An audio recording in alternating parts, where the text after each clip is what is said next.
And welcome to another edition of South Texas Now. This is attorney and nurse practitioner Joe Flores, reminding you to join us each and every week right here on KRIS and other affiliates also. Y también en español en Telemundo también, no se lo pierda. So we are here, and I have the distinct pleasure of bringing on not only a judge, but a community activist, someone who helps the youth day in and day out and reunites families, and also handles other tough cases, and we're honored to have him on. Thank you, Your Honor, for giving us your lunch hour. I know how busy you are. Thank you for coming. Thank you, Mr. Flores. I wanted to start out, some of the audience doesn't know about your bravery and your service. I know you're modest about it, but tell us a little bit about your background in the armed services and how it progressed to Washington, D.C., and then you found yourself as a sitting judge. Yes, I was sworn into the Marine Corps August 25th, 1979. I served through October of 2000. Served a little over 21 years in the Marine Corps. And when I retired from the Marine Corps, I was an educator. And then right after that, I was an aide to the former Congressman Solomon P. Ortiz. And then that's when my dad guided me into the politics here locally. Benavides, I remember him well. He held court himself at the Whataburger right there. Help me out on Baldwin and Port. Yes. Port.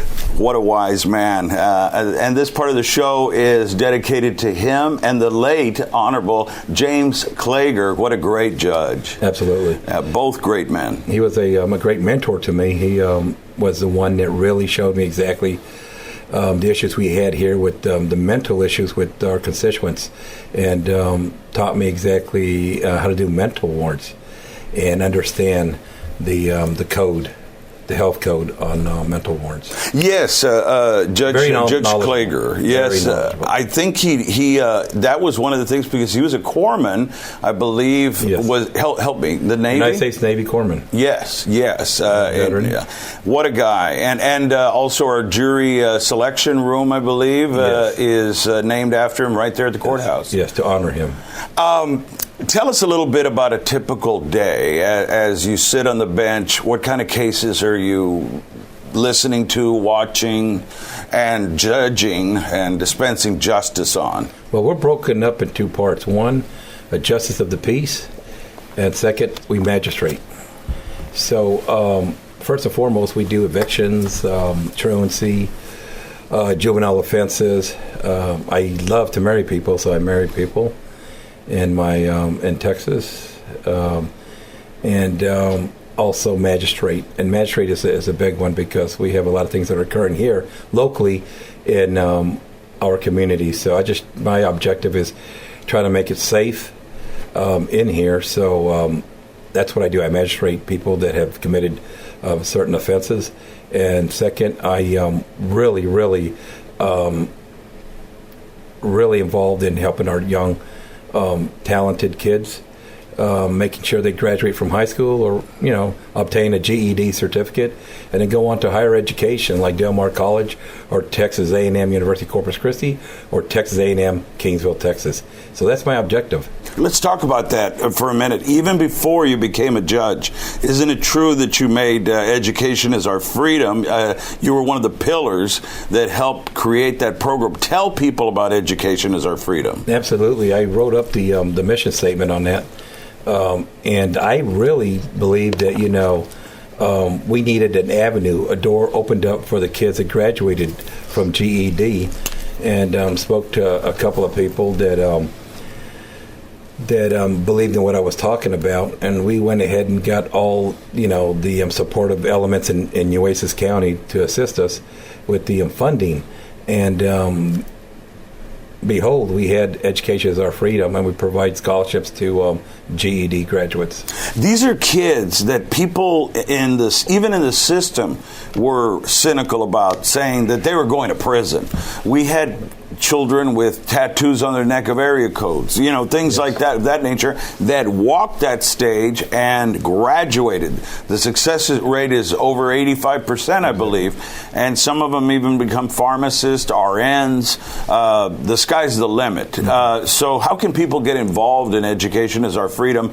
Although, as a judge, you of course are not endorsing it, but just as an activist in the community in your past, it still is in function. Education on Freedom happens annually, correct? And, yes. and they can find it online, or they can apply for scholarships. There's a lot of scholarships, and they have a directory at Texas A&M University Corpus Christi, Del Mar College. They have directories of all the scholarships pertaining to GED graduates. I had this young lady I met last week, Sylvia Bolton, young married lady. She's a nurse practitioner. She came up to me, gave me a hug, and told me, thank you so much for providing me a scholarship to get my education. So that's Sylvia Bolton.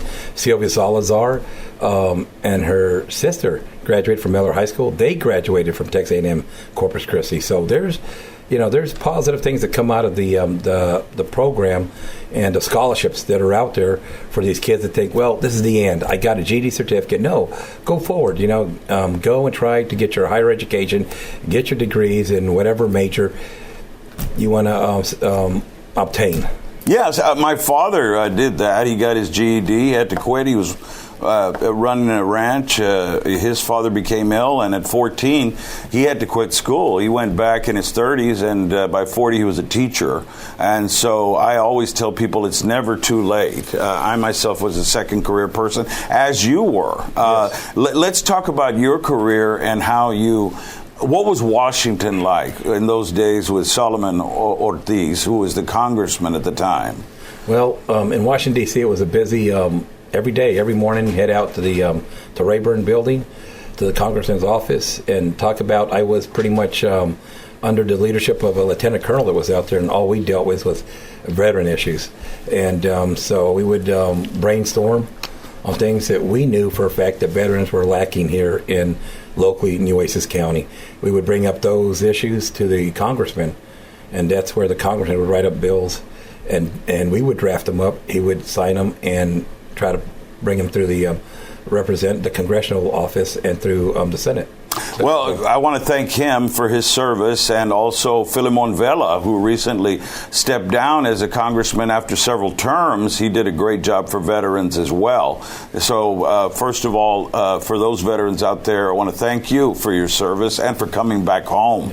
But there are a lot of programs and a lot of things going on. Even in our own courthouse, there is a veterans program that can help. Can you tell us a little bit about that? Yeah, there's quite a few areas here that to assist you. We have Mr. De La Cerda, which is the Veterans Coordinator for Nueces County, and then of course you've got the regular Veterans Administrations out Old Brownsville Road. I tell all veterans, not to. I know there's a lot of red tape, and there still is, but don't give up on if you have issues. Go to the Veterans Administration.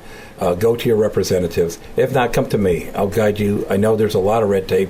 I know there's a new building that's been constructed and waiting to be utilized. And so it's just a process.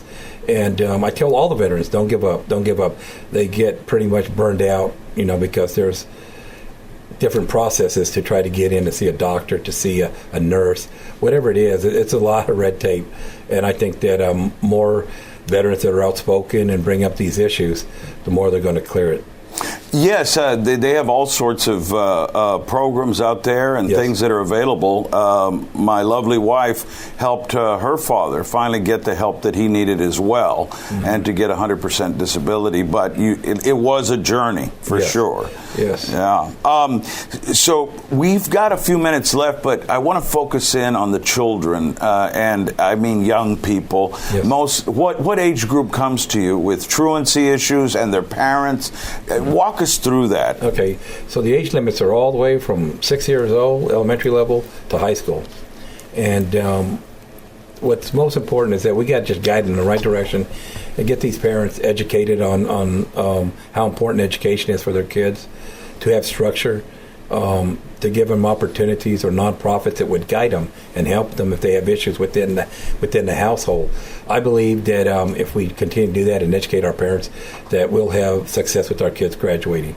It came out not too long ago, I think it was last week, that that we were rated third least educated in the state and seventh in the United States. Oh my goodness! Just last week came out, and it really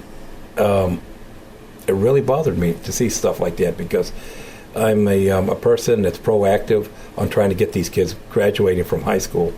And when I read that last week on an article, it was pretty, it demotivated me. But we got to continue on and strive to make sure our kids get the best education possible.